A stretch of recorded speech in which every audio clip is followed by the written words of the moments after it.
শহরের নামকরা মাস্তান রাফিদের যৌনাঙ্গ কেটে কে যেন ইয়ামিনের ফেয়ার অ্যান্ড লাভলি বিজ্ঞাপন পোস্টারের মাঝ বরাবর লটকে রেখে দিয়ে গেছে। পুরো শহরকে যেন তাক লাগিয়ে দিয়েছে এই বিষয়টা। সবাই রাস্তার মাঝে জড়সড় হয়ে বিজ্ঞাপন পোস্টারের দিকে অবাক দৃষ্টিতে তাকিয়ে আছে। কার এত ক্ষমতা বা বুকেট পাঠা যে রাফিদের মতো মাস্তানের এমন দুর্ধর্ষ অবস্থা করেছে। আমি কলেজের দিকেই যাচ্ছিলাম, কিন্তু মানুষের হট্টগোল দেখে সেখানেই দাঁড়িয়ে গেলাম। একজন মানুষ থেকে জিজ্ঞেস করলাম, ভাই কি হয়েছে এখানে? আরে ভাই, দেখছেন না কি হয়েছে? শহরের নামকরা মাস্তান রাফিদের যৌনাঙ্গ কেটে কে যেন লটকে রেখেছে ফেয়ার অ্যান্ড লাভলি পোস্টারের মাঝে। শুধু তাই নয়, যে এমনটা করেছে যে তার একটা নামের কোলন ছেড়ে দিয়ে গেছে, যেটাতে লেখা আছে মাফিয়া গার্ল।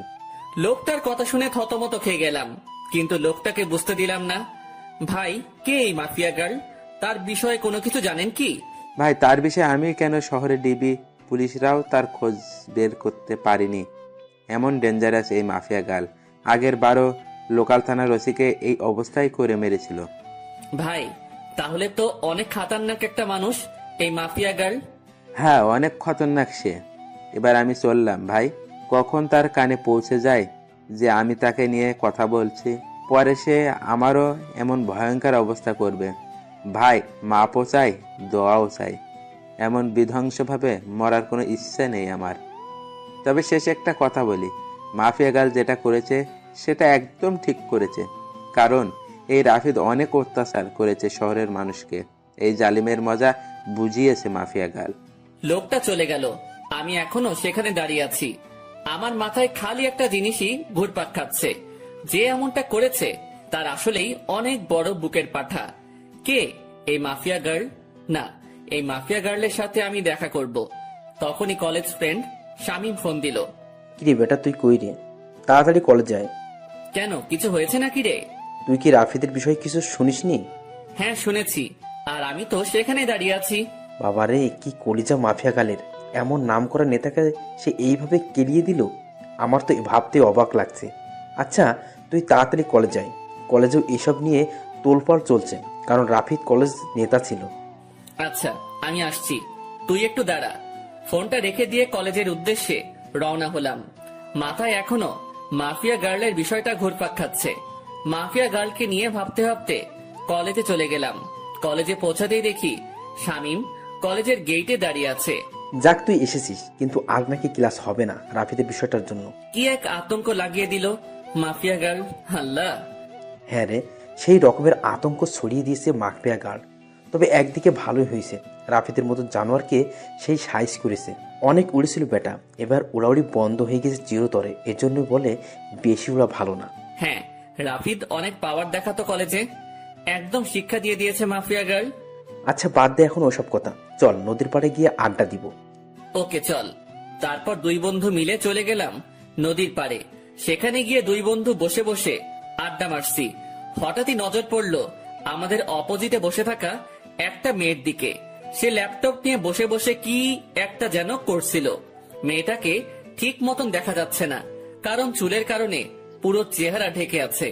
তবে যতটুকু দেখা যাচ্ছে শরীরের অঙ্গ, ততটুকু দেখে বুঝে গেলাম যে মেয়েটার গায়ের রং হুড়পরিদের মতন।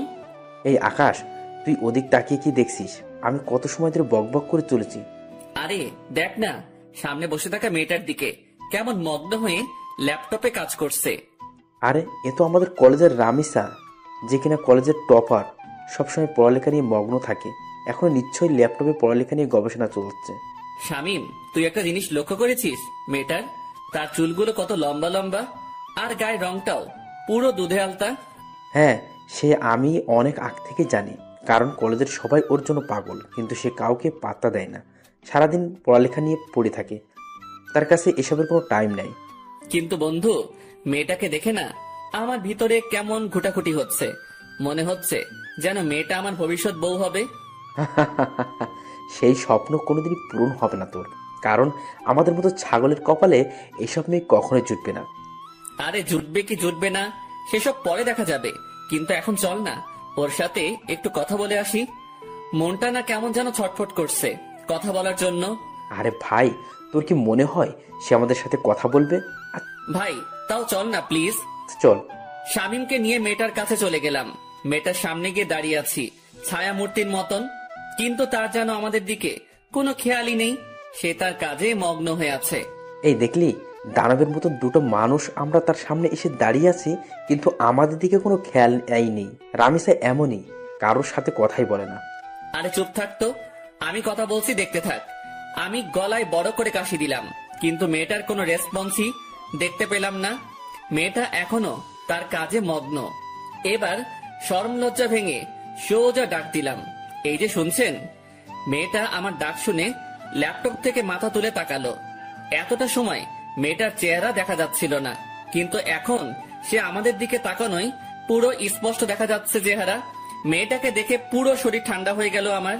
ও আল্লাহ, এটা তো মেয়ে না, এটা তো পরিপালক থেকে ভুল করে নেমে আসা কোনো হুটপড়ি। জি বলুন। আমি মেয়েটার দিকে চোখ বড় বড় করে তাকিয়ে আছি। আমার তো পুরো দুনিয়াদারি যেন নিমিষেই থমকে গেল। আমি চুপচাপ তাকিয়ে আছি মেয়েটার দিকে। তখনই সাইড থেকে শামীম ধাক্কা দিয়ে বলল, আরে আকাশ, তুই কোথায় হারিয়ে গেলি? হ্যাঁ, শামীমের কথায় হুঁশ ফিরে আসলো। না না, আমি এখানে আছি, কোথাও হারাইনি। না হারালে বোবার মতন ওর দিকে ড্যাব ড্যাব করে তাকিয়ে আসিস যে।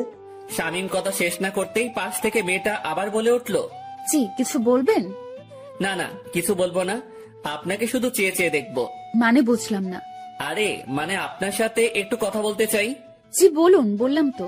আপনার পাশে কি একটু বসা যাবে? আগে পাশে বসে কি করবেন? কি বলতে এসেছেন সেটা বলে প্লিজ চলে যান। আমি এখন পড়া নিয়ে একটু বিজি আছি। আপনি থাক, তাহলে অন্য একদিন বলবো। আচ্ছা। মেয়েটা আবার ল্যাপটপে মাথা গুজে দিল, আর আমি বোকার মতন সেখানে ঠায় দাঁড়িয়ে আছি। আমার যেন ভ্রুমি কাটছে না। মেয়েটাকে দেখার পর থেকে পুরোপুরি মাতাল হয়ে গেছি আমি। এই আকাশ, চল এবার।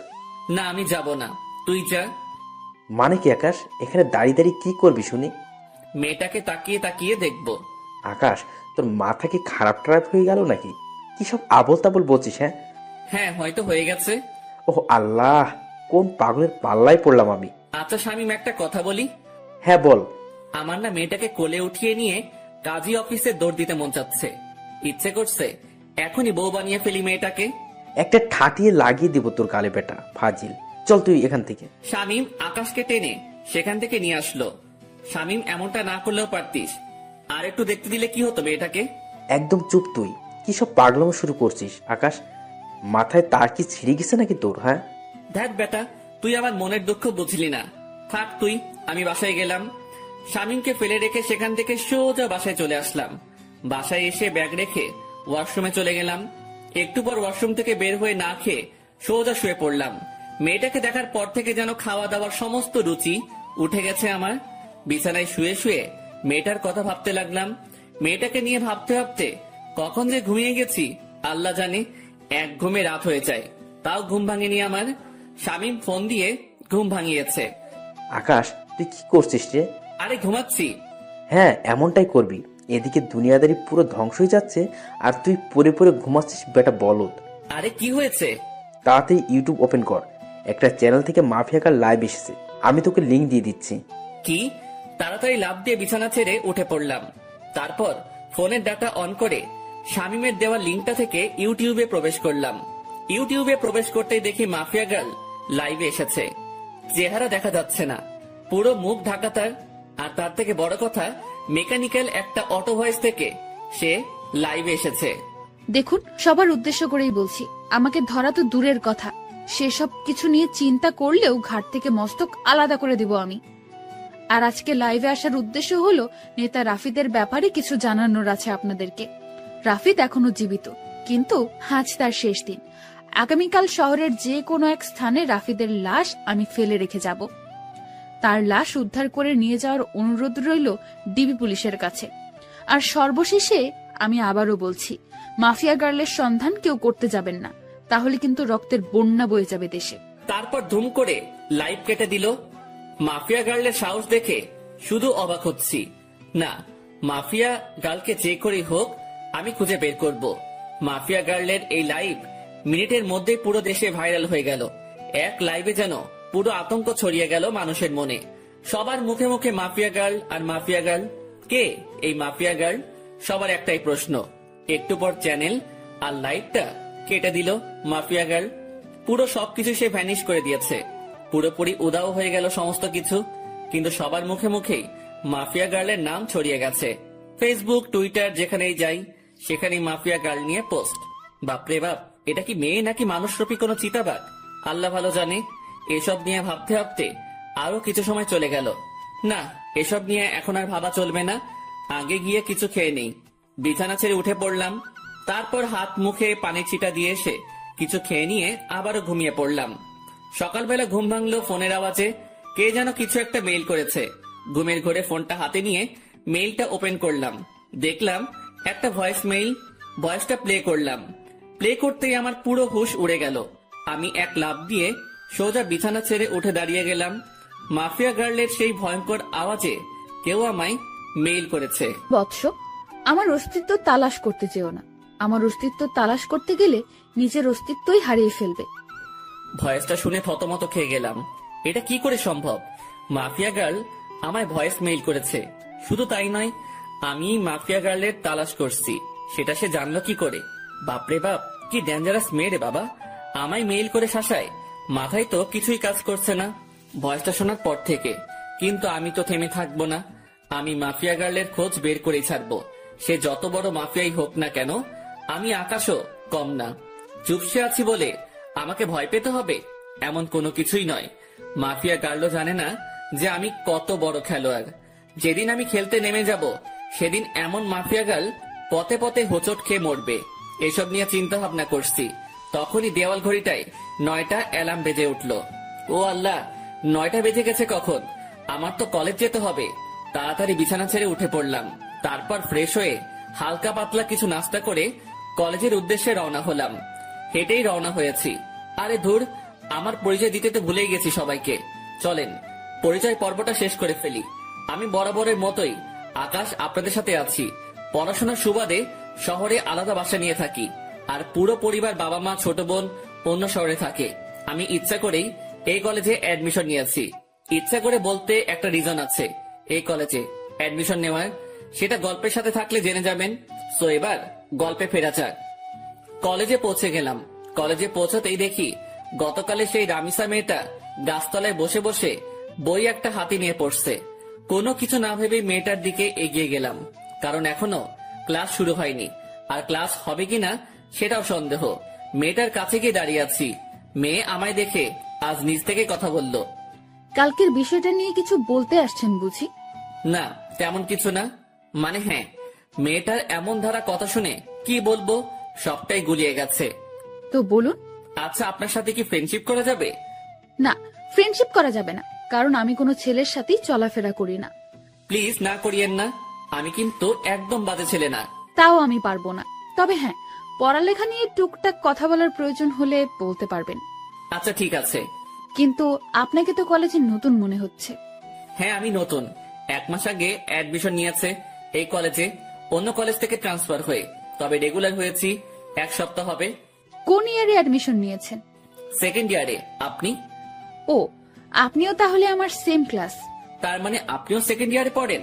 হ্যাঁ। আচ্ছা, এখন আমি একটু বিজি পড়া নিয়ে। আপনার সাথে পরে কথা হবে, কেমন? আচ্ছা ঠিক আছে, সে না হয় পরে কথা বলবো। কিন্তু একটা কথা, আমরা যেহেতু একই ইয়ারের, তাহলে তুমি করে বলা যায়। আমি আপনি ডেকেই মজা পাই। আচ্ছা ঠিক আছে, যেমনটা আপনার মর্জি। সেখান থেকে চলে আসলাম। বাপরে বাপ, কি মেয়ে! ভাও এই দিচ্ছে না। আমার মনে জলে আগুন আর সে বাজায় সাপের বিন। তবে সমস্যা নেই, তোমায় তো আমি নিজের করেই ছাড়বো।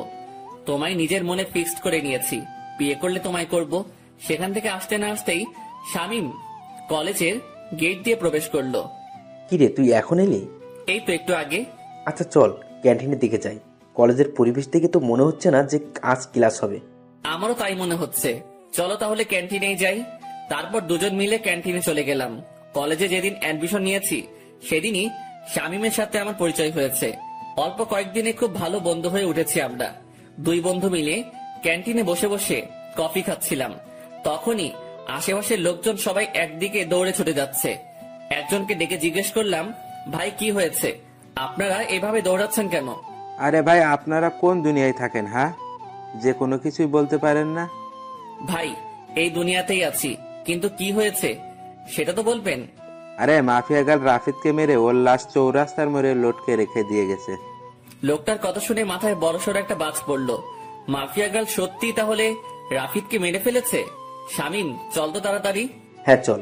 শামীমকে নিয়ে তাড়াতাড়ি চৌরাস্তার মোড়ে চলে গেলাম। সেখানে গিয়ে দেখি কয়েক হাজার মানুষ একত্রে জমা হয়েছে, আর চৌরাস্তার মোড়ে একটা বড় গাছের উপরে রাফিদের লাশ ঝুলছে।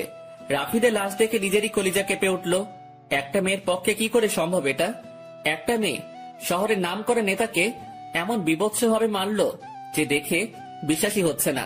চুপচাপ সেখানে নীরব দর্শকের মতন দাঁড়িয়ে আছি। ডিবি পুলিশ রাফিদের লাশ গাছ থেকে নামাচ্ছে। রাফিদের সারা শরীরে স্পট। মানুষজনকে ঠেলে ডিবি পুলিশের দিকে এগিয়ে গেলাম। ডিবি পুলিশ রাফিদের লাশ মাটিতে নামালো। তাকে মাটিতে নামিয়ে শরীরের তল্লাশি চালিয়ে দেখে রাফিদের পকেটে একটা চিঠি, যেটাতে লেখা আছে, আজ দুপুর 3টায় আমি কালকের ন্যায় লাইভে আসবো, সবাই তৈরি থাকেন ধামাকার জন্য। মাফিয়া গার্লের চিঠি পড়ে সবার চোখ কপালে উঠে গেল। কি করতে যাচ্ছে মাফিয়া গার্ল? রাফিদকে তো মেরে ফেলেছে, আবার কি নতুন করে ধামাকা দিবে সে? না, আজ লাইভ দেখতে হবে। এদিকে ডিবি পুলিশ সবার স্থান ত্যাগ করতে বলল। সবাই যে যার মতন চলে গেল। আমিও চলে আসলাম বাসায়। কলেজের দিকে আর গেলাম না। বাসায় এসে 3টা বাজার অপেক্ষা করছি। দুপুর 3টা বাজতে আর 2 মিনিট বাকি। তখনই মাফিয়া গার্লের সেই ইউটিউব লিংকে ক্লিক করলাম, আর চ্যানেলটা ওপেন হয়ে গেল। 3টা বেজে গেছে, আর সাথে সাথে চ্যানেলটা থেকে মাফিয়া গার্ল লাইভে চলে আসলো। সে গতকালের ন্যায় মেকানিক্যাল একটা টোন ব্যবহার করে লাইভে এসেছে। আমি জানি আপনারা সবাই আমার লাইভের জন্য অপেক্ষা করছেন, সো অপেক্ষার প্রহর কেটে গেছে, আমি চলে এসেছি। এবার হবে আসল ধামাকা। আপনারা সবাই রাফিদের লাশ তো পেয়ে গেছেন, এবার লিস্টে রয়েছে এসপি ওসমান। তার মরার পালা চলে এসেছে।